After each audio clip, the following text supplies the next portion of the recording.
UFC Vegas 27 wrapped up a couple of hours ago.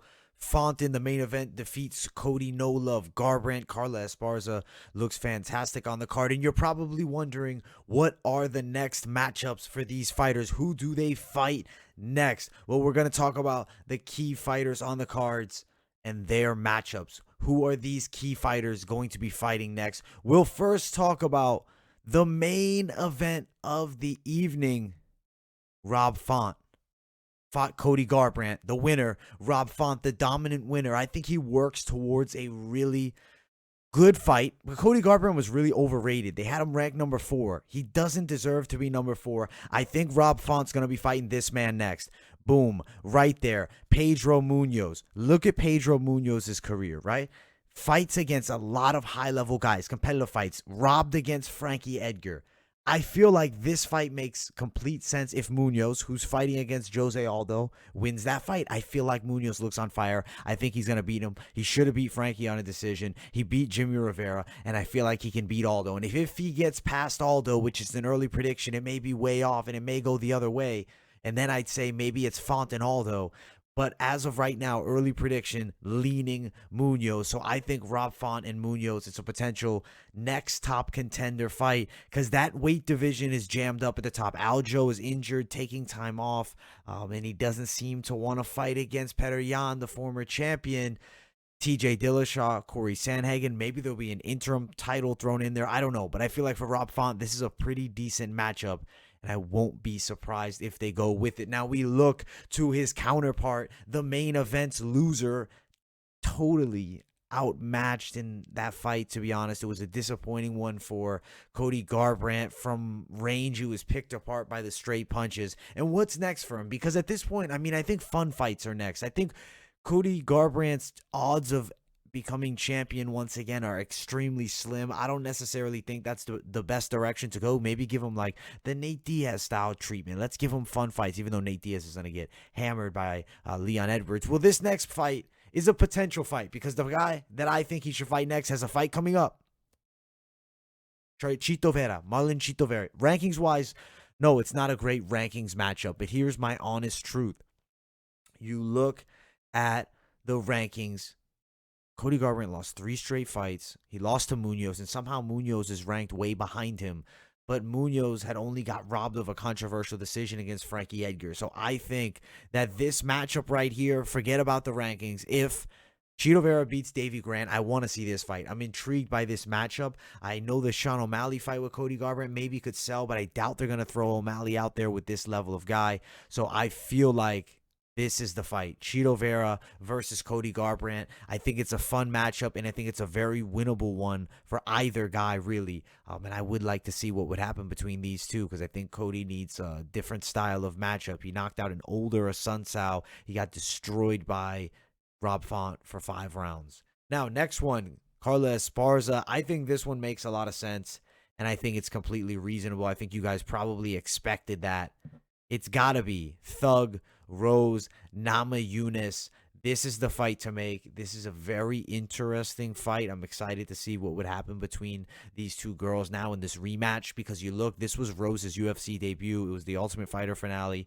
The winner became the champion of the weight class, and Carla Esparza beat her and finished her, choked her out, rear naked choke, I believe. Excellent performance for Esparza there. Years later, they look like they're working towards a rematch. Rose has looked amazing, but this could still be a tricky fight. Carla Esparza's wrestling is phenomenal, and it's extremely hard to stop it. We'll see who wins this matchup when they go at it. I would love to see it again. I think they'll probably go this way unless somehow Weili Zhang gets that immediate rematch. I don't necessarily know if that makes sense, but we'll see. Maybe Andrade finds a way into the shot. I don't know. If they want to keep Esparza out of the picture, they could. They could force her to fight Jessica Andrade next, with Andrade probably coming back down to 115 after an unsuccessful performance over at 125 against Valentina. A destructive loss there.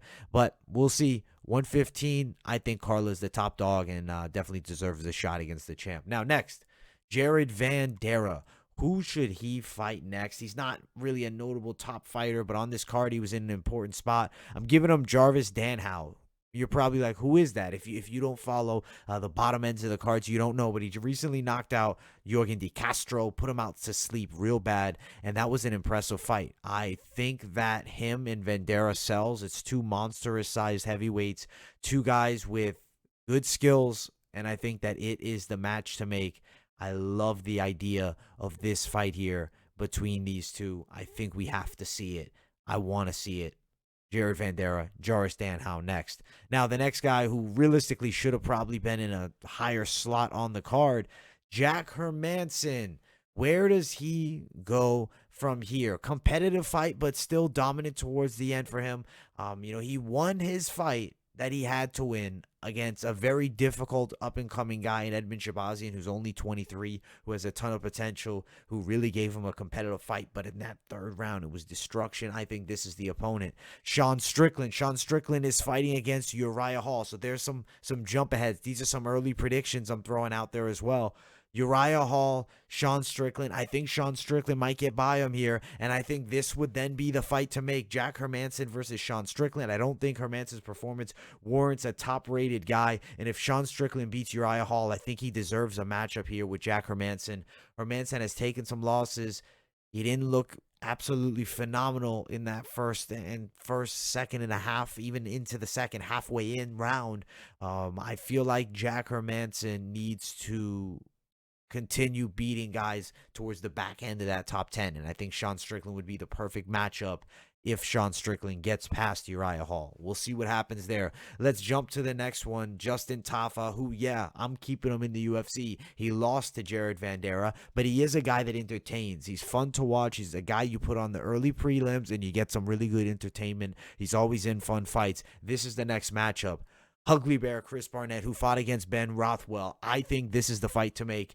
These two fan favorite styles, both are going to go at it. Both are going to brawl. I think either man could win it, and I think it would be a really interesting fight. As far as high-level MMA, maybe not, but as far as entertainment value, absolutely will be up there. So I think you got to book Justin Tafa versus Ugly Bear, Chris Barnett, who gave a good enough performance against Ben Rothwell. His chin is steel. He took every shot being thrown at him, so I think that's why I hold Ugly Bear in the higher regard to give him another fight in the UFC, and I think he could potentially knock out Justin Tafa. That's the fight to make right there. Ugly Bear versus Justin Tafa. The next one, David Dvorak, who is a contender in the flyweight division. He has worked towards contendership now. He's looking a lot better in every fight, but this fight against Ronwan Camilo, it just wasn't even fight. Camilo was not in it. This was all David Dvorak's bout. They were training partners, so I thought maybe Juan Camilo would maybe have a chance to, know what Dvorak's good at and capitalize on a weakness. Not even close. Dvorak dominates him. Submission, first round. And I think he fights Rogerio Bontorin, who just beat up Matt Schnell at 135, assuming Bontorin's coming back down. Hopefully he can make the weight class, because I think this is the fight to make. I would love to see this matchup. I do think the UFC would be intrigued by this matchup. You got the more technical style striker of Dvorak, who's also very good in the ground. And then you got the powerhouse of a striker and Rogerio Bontorin. He'll knock you unconscious, and he might knock Dvorak out. I want to see this fight. I think this is the one to make it flyweight. Overall, we have some intriguing future matchups to be made. Hope you guys enjoyed this what is next for every fighter. That's key on this whole card. Smash that like button if you have not already. Subscribe to the channel if you guys are new here. Thank you all so much for tuning in. Follow me on social media if you guys are interested too. Instagram, Twitter, and TikTok. And I'll see you all in the next video.